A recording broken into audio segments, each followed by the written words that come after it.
What is up, everybody? Today I am giving you guys my picks, and I'm going to tell you why this week's the ideal fight card to build your bankroll on UFC Reignmakers. Let's go. All right, first things first, just like every card breakdown, we're going to look at a couple variables here. Variable number one is how many fights are on this fight card. Here we have 12. Two have dropped out. One just dropped out like a couple of minutes ago, so had to shift a little bit of things around right before this. 12 fights, small fight card here. What that says is the winning lineup, chances are it will be a lower scoring lineup. Second factor, the ITD lines and wrestlers.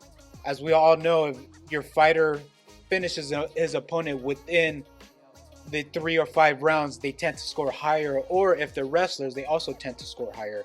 ITD lines here are pretty low as well. Not too many above 50%. Most of them are below 50%, but we do have a good amount of wrestlers, so that kind of evens it out. With all that said, this does look like a lower scoring fight card. And what that means is we don't really have to shoot for ceilings here. Just a simple W will a lot of times suffice to, if not get in the optimal lineup, to place pretty high up in the rankings. Third variable I like to look at is how many live dogs. And in this case, we have 1, 2, 3, 4, 5, 6, 7, 8. 8 out of 12 live dogs. So the majority of the underdogs are live here, and I like to look at that because, especially in Reignmakers, underdogs tend to be cheaper, and if they're live, you can find great value in these live dogs. This is a bit different because we do have an Armin Sarukian that is a win odds at about 90%. His inside the distance is 72. He's just ridiculous. He's head and shoulders above the rest of the fighters here, and he does come at a price. He is just like his stats show, his price does come at a steep level. So, and I feel like you are going to need him for your optimal lineup if you're going to play in the tournaments, unless you do want to pay up for him and your bankroll is humongous. Go for it. But this fight card, considering how low the ITD lines are in this card, it does look like there's going to be a lot of high floor fighters here, giving you a lot to choose from in cash lineups. Therefore, I'm going to play multiple lineups and enter mostly cash contests. So number one, this is my lock. Again, this is taking into consideration that I will be playing mostly cash contests. Number one lock is Marvin Vettori. He has a very high striking output, and he does have that takedown upside. And I feel like his key to victory to defeat Jared Cannoniero, at least to get a huge advantage over him, will be to take him down. I break that down in more detail in my previous video, which I will link to this video. Another reason why I like Marvin Vettori is if we look at his points that he has accumulated in his past fights, considering this will go 5 rounds, which Vegas does have going 5 rounds, we have a 38.46 chance of finishing inside a distance. So what is that?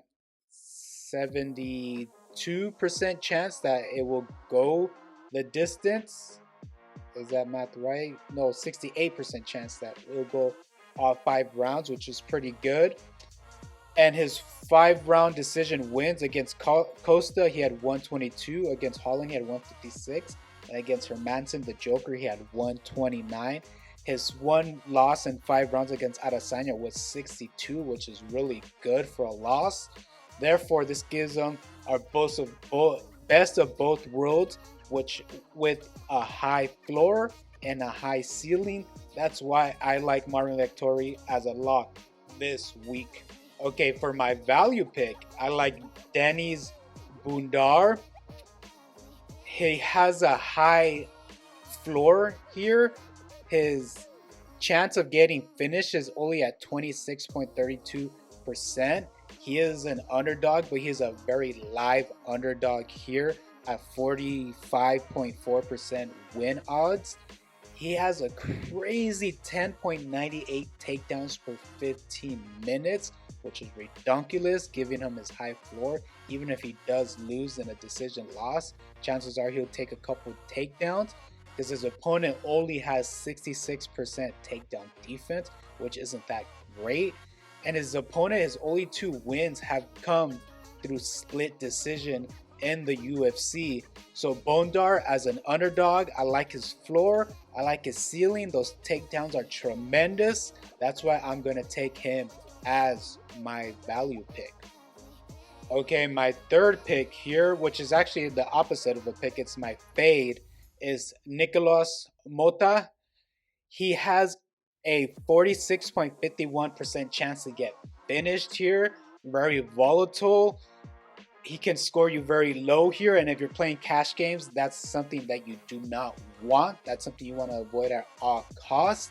He has a low output with the striking, and he has attempted 0 takedowns, or at least landed 0 takedowns. First round or bust fighter here, and his probability of winning in the first round is at plus 500, so that's not looking too good. Conclusion, this dude's giving you a low floor with a low ceiling, and that's something I do not want. I am done.